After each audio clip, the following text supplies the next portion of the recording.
અને મહત્વના સમાચાર Ahmedabad municipal corporation water supply કમિટીના ચેરમેને નિવેદન આપ્યું છે। અમદાવાદમાં પડેલા ભૂવાને લઈ નિવેદન આપવામાં આવ્યું। મનપામાં પહેલા આ વિસ્તાર ઓડામાં હતો। 40 થી 45 વર્ષ જૂની ડ્રેનેજ લાઇન પસાર થાય છે। ડ્રેનેજ લાઇનમાં ગેસ ઉત્પન્ન થતા લાઇનો નબળી પડી ગઈ છે। અહીં કોઈ ગેસ ચેમ્બર પણ મૂકવામાં નથી આવી। અત્યારે ઘણી જગ્યાએ નવી ડ્રેનેજ લાઇનની કામગીરી ચાલી રહી છે। માટી બેસી જવાને કારણે ભૂવા પડી રહ્યા છે। મકરબા રોડ ઉપર 24 કલાકમાં 2 ભૂવા, જેજી બંગલો પાસે ભૂવો એનઆઈડી પાસે રોડ બેસી ગયો અને જોધપુર ગામમાં ખાલામાં કાર બેસી ગઈ। કઈ રીતે જોઈએ?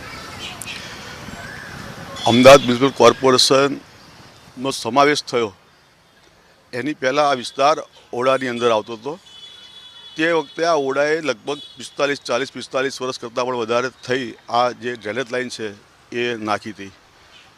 આની અંદર જે નાખવાથી અને જે આની ઉપર જે વેન્ટિલેટર કોલમ હોવા જોઈએ એ કોલમ પણ નહીં, અને જેની ગેસ ઉત્પન્ન જે થાય છે એ મિથેન જે ગેસ જેની ઉત્પન્ન થવાથી આની પાઇપોની આવરદા ઓછી થતી હોય છે, એના હિસાબે પાઇપો ખવાઈ જતી હોય છે। એટલે આ જે લાઇન જે છે જે મકરબા ફાટકથી લઈને અને જે ડીએસપી ક્વાર્ટર સુધીની એ લાઇન જે છે એ ખૂબ જ જર્જરિત અમુક જગ્યાએથી થઈ ગયેલી છે। એના કારણે આ જે ભૂવા પડવાનું કારણ છે, જે ઉપરના જે ક્રાઉન જે જર્જરિત થઈ ગયા છે એના હિસાબે એ બેસી જાય અને એ માટી આખી ધસી પડે, એના હિસાબે આ જે ભૂવા પડે છે। એટલે આ આખી લાઇનનું આપણે રિહેબ કરવાનું કામ અત્યારે હાથ ઉપર લઈ લીધેલું છે। અત્યારે સર્વે ચાલે છે। ટૂંક જ સમયમાં આખી આ રિહેબની કામગીરી ટૂંક જ સમયમાં પૂરી કરવામાં આવશે।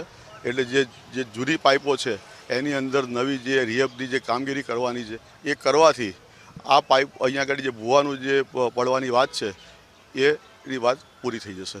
શહેરમાં જજી બંગલો 4 રસ્તા નજીક જ ભૂવો પડ્યો છે, જોધપુરમાં ગાડી ખાડામાં પડી છે, એનઆઈડી પાસે રોડ બેસી ગયો છે।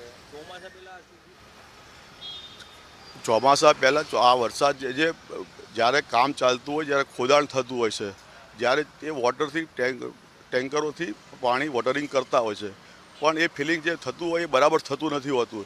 જ્યારે ચોમાસાનું જે પાણી, એટલે આજે જે ફૂલ વરસાદ પડ્યો અને એનું જે પાણી પડ્યું એ પાણીથી જે ફિલિંગ થાય એના હિસાબે જ્યાં કંઈ હોય થોડુંક બાકી રહી ગયું હોય કસર એ બેસી જતું હોય છે। એના કારણે જે રોડ હોય છે એ બેસી જતો હોય છે।